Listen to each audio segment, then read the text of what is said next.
There are two kinds of depression these days. There are clinical depression and there's sort of the more common kind.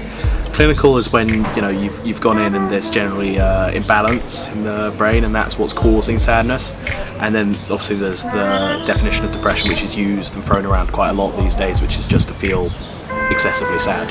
Really, for the students, it's totally debilitating. It's not just saying, "Oh, I'm feeling down today," or "I'm feeling bluesy." It's anything and everything that they do all day is affected by the depression. For a while you sort of learn your own ways of dealing with it. It's sort of up to the individual on how best to cope. But personally for me, that's what's helped. I think depression is just being upset, not knowing what makes you happy, so therefore you can't be happy, and then you just get into a hole, I suppose, and you're just stuck being depressed. Yeah, and then you're just trapped.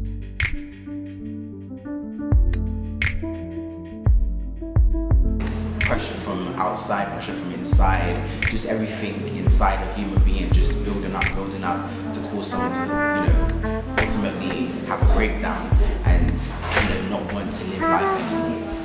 So that's my perspective on depression. Some are in counselling, some are referred to CAMHS, some are dealing with it.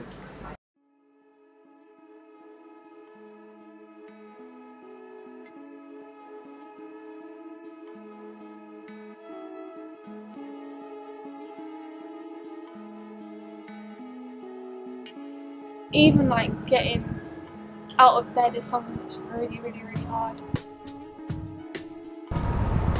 You feel distant from everyone, your family, friends, everyone. You don't feel like yourself. You feel kind of numb. I guess you're born with it, or you develop it over years, and not you don't choose to be depressed. People who are depressed want to be happy. It's to do with a chemical imbalance in the brain with something called serotonin. Not really wanting to do anything else with your life. It's kind of linked with suicide, because if you're getting depressed, a lot of people will commit suicide. We've got students who've had suicidal thoughts, and we've had students that have had attempts on it in their past. They've had attempts. Okay. I feel like depression is when you get into a negative state of mind. It's a bit of a catch-22, because for someone who has depression, medical depression, their lives can be very chaotic. Their sense of agency is reduced. That's why having something like we do at college, where we have an in-house counselling service, is so vital for young people.